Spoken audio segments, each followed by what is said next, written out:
تو حضرات گرامی ہم اس کو جواب دے رہے تھے جس نے یہ کومنٹ کیا تھا کہ بھئی جب آدم اور نوح کا بیٹا گمراہ ہو سکتا ہے تو امام حسن کی اولاد کیوں نہیں ہو سکتی؟ معاذ اللہ استغفر اللہ۔ تو یہ شیعہ نے کومنٹ کیا تھا اس ویڈیو کے نیچے ہماری نا،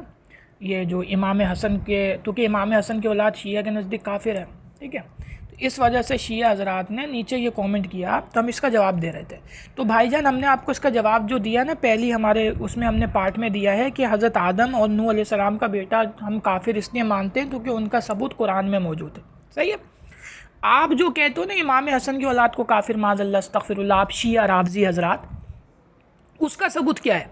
اس کا کوئی ثبوت تھوڑی ہے آپ کے پاس، وہ تو آپ کا من گھڑت بنایا ہوا خود ساختہ عقیدہ ہے،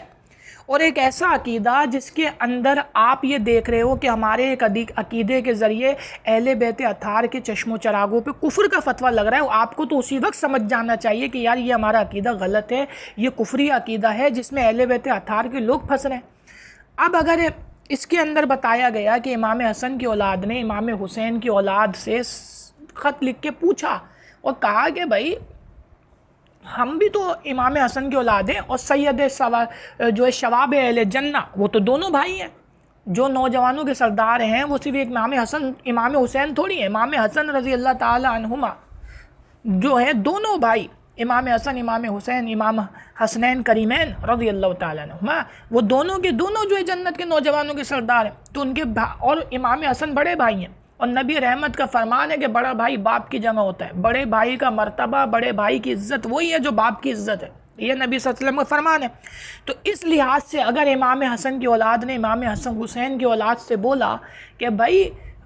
بڑے بھائی کی اولاد تو ہم ہیں، تو ہمارے اندر امامت کیوں نہیں ہے، تم کیوں امام ہو؟ تو انہوں نے ایک اختلاف کیا، اب ان کا درجہ بھی برابر ہے، رشتہ بھی برابر ہے، اور وہ تو بڑے بھائی کی اولاد ہے، خون بھی برابر ہے اور بڑے بھائی کی اولاد ہے، اس لحاظ سے ان کا مرتبہ زیادہ ہے۔ تو اگر وہ سوال کر رہے ہیں کہ امام حسین کی اولاد سے امام حسن کی اولاد سوال کر رہی ہے، یہ اختلاف کرنے سے کوئی کافر ہو جاتا ہے، یہ عقیدہ شیعوں نے کہاں سے گھڑا؟ یہ قرآن سے ثابت کرو نا،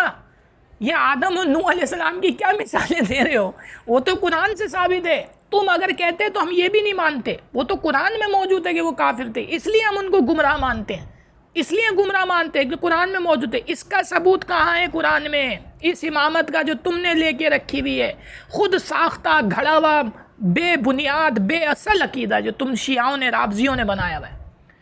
یہ بتاؤ نا جس کے ذریعے امام حسن کی اولاد معاذ اللہ کافر ہو رہی ہے، استغفر، ایسے عقیدے پہ تو تھوک کر اس کو کچرے کے ڈبے میں ڈالنا چاہیے۔